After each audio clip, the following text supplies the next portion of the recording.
Chapter 1. The Arrival of Eliza Gray, London, 1763. The air in Covent Garden was thick with perfume and soot, a cloying mix of roses, sweat, and chimney ash that wrapped around the throat like a velvet noose. Lanterns swayed on rusted iron hooks, casting soft amber light across cobblestones slick with spilled ale and something darker. Eliza Gray stepped down from the carriage with a grace she did not feel. Her shoes, once white, were stained ochre from the road, and her gloved hands trembled as they adjusted the ribbon at her throat. She was 17 and sold. Madame Varley stood in the doorway of her grand house on Dovetail Street, a towering woman in black silk and crimson trim, her powdered hair piled high and adorned with a single glass teardrop pin. She smiled, not with kindness, but with ownership. "Come now, little bird," she cooed, voice like warm molasses. "The hour is late, and you've much to learn." Inside, the brothel glowed with candlelight and deception. Music drifted from a harpsichord in the parlor. Laughter echoed from behind closed doors. Women in rouge and lace passed Eliza without a glance, their eyes dulled, their smiles painted on too tightly. Eliza's room was small, perfumed, and locked from the outside. On the dresser sat a cold cup of tea and a velvet-bound book with no title. That night, long after the house went still, Eliza opened it. Its pages were blank at first, but when her tear fell onto the parchment, something bloomed beneath the surface. Writing, names, dates, symbols scratched in iron red, and at the top, in a careful, elegant hand, the midnight register. Chapter 2. A floorboard. The girl beneath the floorboards. But when Eliza The morning turned, brought no sun, there was only no a one gauzy there. gray that slipped through the lace curtains like a ghost hunting its name. Eliza awoke to the rustle of silk skirts and hushed murmurs outside her door. She held still, listening. A name passed through the whispers. Marjorie. Then silence. When she stepped into the hallway, the air had changed. It smelled faintly of lilac and blood. Marjorie, the girl with the honey gold curls who had smiled at her the night before, was gone. Her room stripped bare. Her name scrubbed from the registry in the front parlor, where Madame Varley kept her gilded guest book beneath a dome of glass. "What happened to her?" Eliza asked another girl, a red-haired beauty with hollow eyes who lit candles in the chapel room each dusk. "She left," the girl replied, voice flat.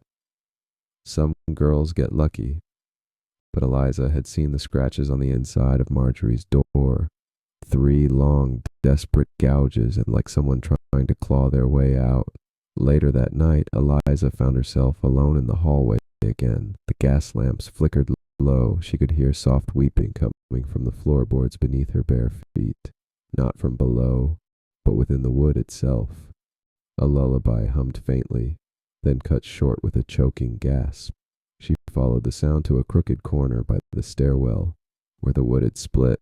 Using a hairpin, Eliza pried up the edge, just enough to see. Beneath the boards, tucked among old corsets and broken combs, was a small linen doll. Its eyes were stitched shut, and its mouth unstitched. A single word was inked into the hem of its dress: return. Behind her the candle blew out. When she turned, Madame Varley stood at the top of the stairs, her shadow stretched long and unnatural behind her. "You're curious, Miss Gray." Chapter 3. She said smoothly. The teeth in the teacup. Curiosity is The the next first morning, sin a in this porcelain house. teacup appeared on And Eliza's then dresser. she smiled, But her warm to teeth the were not touch. her own, though no one had knocked and no footsteps had passed her door. She stared at the amber liquid swirling within. Too thick, too sweet. She set it aside. but something clinked at the bottom of the cup. Tipping it gently, she found a small object nestled in the dregs.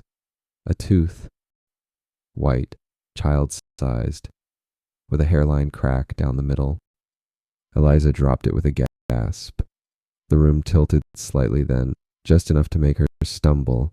The floor beneath her felt thinner somehow, like the boards were no longer secured to the earth, but floating above something hollow and vast. Downstairs, Madame Varley was hosting a daytime caller, a reverend in mourning blacks who smelled of myrrh and sweat. Eliza caught sight of him through the banister slats. His eyes didn't blink, not once. Later in the linen pantry, Eliza pressed her ear against the wall. She had heard it again, the humming. But it wasn't a lullaby now. It was a hymn, distorted, off-key, repeated endlessly in a child's voice. She opened the false panel behind the press sheets. The scent of mildew and old perfume flooded out, and there, folded beneath yellowing gowns, she found more dolls, each one different, each with their mouths in different stages of stitching. Behind them was a box, inside it more teeth, human, small. That night the book returned. The midnight register lay again on her pillow, its velvet cover warm like skin. The pages were no longer blank. Now they writhed. Names appeared and vanished. Entries inked in red, then scratched out. Marjorie's name reappeared, but not beside a date, beside a time. Midnight. Tonight. Below that, another name surfaced. Eliza Gray. And beneath it, Chapter 4. If you read this aloud, the man who doesn't knock the house was quieter than usual that night, still, unnaturally behind the wall. Even the child kept humming. The timbers had stilled, as though the building itself was holding its breath. Eliza hadn't slept. She lay fully clothed on her narrow bed, the velvet book tucked beneath her pillow, like a ward against evil, though it now pulsed with a slow warmth, as if it had veins of its own. At the stroke of midnight, the front door opened. No knock, no carriage wheels in the street, just the soft, deliberate swing of hinges. Eliza sat up. From her narrow window she saw nothing, only fog blanketing the cobbled lane, but below the sound of footsteps, not hurried, not heavy, just wrong. They moved like someone dragging wet silk behind them. She felt each one in her chest. The girls knew not to leave their rooms after midnight. But Eliza cracked her door. From the landing she glimpsed him. A man in a long dark coat, face veiled, not by fashion, but something finer than lace. A sheer black film like moth wings stretched over his features. He moved without sound, save for the faint rustling of pages. Though he carried no book, he passed each door without turning the knob, and yet, one by one, they opened. First Clara's, then Rose's, then Isabel's. The air behind him shimmered, like heat rising from a grave. When he reached Eliza's door, he stopped. He didn't knock, didn't breathe, just stood there, listening, and then he moved on. Eliza fell back, heart thundering in her throat. Moments later, a scream, not loud, not desperate, just final. She ran down the hallway past the girls' open doors, on each one empty, no signs of struggle, just a faint smell of rose water and salt. In the parlor, the gilded guest book was ajar. Inside, 3 names had been blotted out in black ink. On the floor before it, a child's linen doll sat upright, its stitched mouth Chapter now 5. torn open. The Ones Who Looked And Back, clutched in its lap. The second book was a colder second to register. the touch. This Velvet one, binding bearing damp, the title, as if pulled from beneath The Ones water Who Looked or Back. earth. Eliza hesitated before opening it. The title, The Ones Who Looked Back, was etched in something darker than ink, something that caught the candlelight in a way that made her stomach turn. Inside were sketches, not written entries, but drawings, faces, dozens of them, all girls, some with tears trailing down their cheeks, others with mouths open in silent screams. But they all had one thing in common, eyes that stared directly outward, unblinking, accusing. She flipped faster, until she found one she recognized. Clara, hair braided with blue ribbon, the exact expression she wore the night she offered Eliza a stolen fig from the pantry. Below the portrait, a caption in a spidery hand.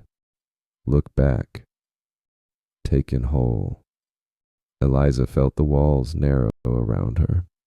She shoved the second book into a satchel and returned to her room, but found the first register gone. In its place, a key. Small, brass, warm. There was only one locked door in the house they were never allowed near. The door at the end of the hall behind the red velvet curtain. Madame Varley called it the still room, though none had seen it used. Eliza waited until the house was hushed, until the lamps had dimmed, and even the creaking floorboards fell silent. She crept barefoot down the corridor, her candle barely flickering, past empty rooms, past whispering wallpaper that seemed to shift as she passed. At the end, the curtain moved, not from her, but as if drawing itself back. The key slid into the lock with an eager click. Inside, the still room smelled of lavender, salt, and old breath. The walls were lined with jars, each holding something that shimmered faintly, like trapped light, and in the center, a mirror covered Chapter in black 6, velvet, the velvet that breathed. burns. Behind her, the door The flame shut ran softly, quick along the velvet curtain, locked, like it had been then waiting to be lit. The curtain caught fire. It moved too cleanly. No smoke, no crackle, just a quiet hiss, like a whispered name. Eliza turned toward the door, but it had vanished. No knob, no frame, only wall, trapped. The jars around her began to pulse, faintly at first, then brighter, as if reacting to the fire. Their contents, which at first appeared to be light, now showed shape, movement, tiny figures, twisting, reaching, faces pressed to the glass, mouths moving silently in horror or prayer. Eliza backed away until she bumped into the mirror at the room's center. The velvet covering was still there, but now it clung as though it breathed, as though something inside it exhaled against the cloth. She reached out with shaking hands and pulled it free. At first, nothing, just her reflection, pale, wide-eyed, the candle in her hand flickering low. But then her reflection blinked. She hadn't. It smiled. She hadn't, and in the mirror's background, the room behind her was no longer filled with jars, but rows of girls in morning dresses, seated perfectly still, their heads turned in unison toward her. Eliza spun around. The room was empty, but in the mirror, the girls stood and began walking toward the glass, toward her.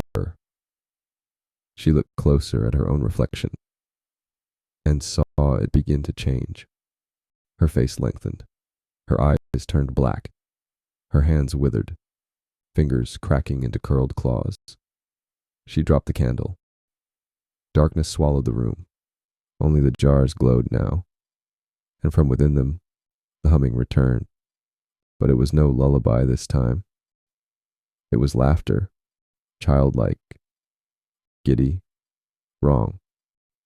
At the edge of the mirror's surface, words began to scrawl in reverse, written by no hand she could see. Chapter 7. Those who break the veil. The reflection that take her walks. place. It stepped from the mirror without sound.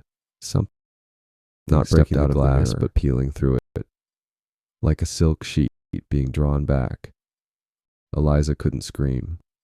The figure looked like her, but older, hollowed, with candle wax skin and ink black eyes that glistened like wet coal. Its mouth curled upward, not in a smile, but in knowing. Around them, the jars rattled on their shelves. One shattered. Whispers flooded the room. Voices of girls long vanished, all murmuring the same words. Take her place. Take her place. The mirror Eliza held out its hand. Eliza stumbled back, her heel striking something soft. The linen doll from the floor above. Now here, staring up with open eyes and a stitched X across its heart. She ran into the dark, and the mirror closed silently behind her. But the reflection stayed behind. Smiling. Epilogue.